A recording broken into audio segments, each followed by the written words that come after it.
আপনি পরীক্ষাগুলো করে আমাকে দেখাবেন। এখন আপনি যে ওখানে করেছেন কেন? ওইখানে যে ওইখানে যে আমি ওই জায়গায় কোনো কথা বলিনি, আপনার সাথে কথা বলেছি। 5টা থেকে শেষ পর্যন্ত আপনার সাথে কথা বলেছি। কথা বলেন কিন্তু আমি তো আপনার ওষুধ লিখে আপনি যখন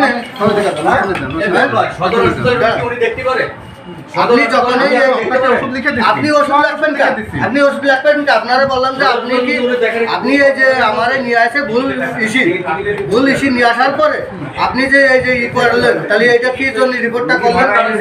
আমি এখন তো বাড়ি যেতে পারছি না, তাহলে এই রিপোর্টটা কি জন্য করলেন? তারপরে আপনি আমারে কি বললেন যে কাউন্টারে যাও। আমি কাউন্টারে যাবো, আপনার সাথে কথা বলেছি, আপনি কথা বলেন। তা বললেন যে ঠিক আছে তুমি কাউন্টারে যে কথা বলো, আমার পাত্তাই দেন না আপনি।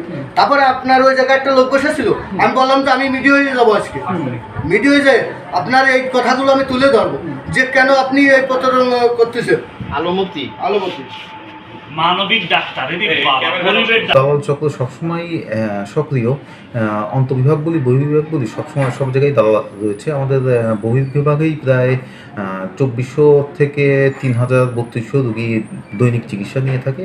ফলে এত রোগীর ক্ষেত্রে দালালদের জন্য এটা একটা উর্বর ক্ষেত্র হিসেবে কাজ করে। এখানে কিছু দালালদেরকে নিয়মিতভাবেই দেখা যায় এবং আমরা এই দালালের বিরুদ্ধে কার্যক্রম চালু রেখেছি। আমাদের আরও 2 জন আছে তাদের নেতৃত্বে, এবং ওখানে আমাদের যে নিরাপত্তা প্রহরী কাজে থাকে তারা এবং পুলিশ সদস্য তারা মিলে দালালদের বিরুদ্ধে কার্যক্রম চালু রেখেছে। কিন্তু মুশকিল হয়ে যাচ্ছে যে আমাদের জনবল যথেষ্ট পরিমাণে সংকট রয়েছে। এদেরকে নিয়মিতভাবে এদের নজরদারি করাও কঠিন হয়ে যাচ্ছে। এত বেশি লোক আসছে, এর মধ্যে মিশে যেও তারা কাজ করে, এটাও একটা মুশকিল।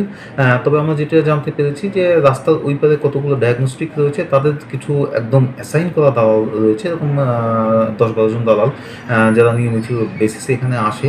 আমরা এটা আরও স্পেসিফিকভাবে কিছু খোঁজখবর নিব, তাদের নামটা জানার চেষ্টা করবো। জানার পর আমরা যেটা করবো এই তথ্য বেসিসে পুলিশ এবং এক্সিকিউটিভ ম্যাজিস্ট্রেট যেটা জেলা প্রশাসনকে জানাবো। যদি একটা মোবাইল কোড করা যায় এবং তৎক্ষণাৎ বিচার করে একটা শাস্তি দেওয়া যায়, তাহলে আমাদের মনে হবে যে শাস্তি হলে দালালের দৌরত্বটা কিছু কমবে। আপনার বললাম যে ওই যে আপনার যে সিস্টারটা ছিল, সিস্টারটার কাছে আপনি ওই কাগজটা দিয়েছিলাম আপনার হাতে এই জায়গায় দিয়ে বললাম যে স্যার আমি তো দরিদ্র লোক আইসি আপনার কাছে, আপনি তো এই যে রিপোর্টটা করালেন, তাহলে এই রিপোর্টটা কী জন্য করালেন? আমি তো সরকারি হাসপাতালে আইসি যে আমি 2 বড়ি পাবো আর 100-150 টাকার ওষুধ নিয়ে যাবো, আর সামনের সপ্তাহে আমি যদি রিপোর্ট করতেই হয় সামনের সপ্তাহে আমি রিপোর্ট করাবো।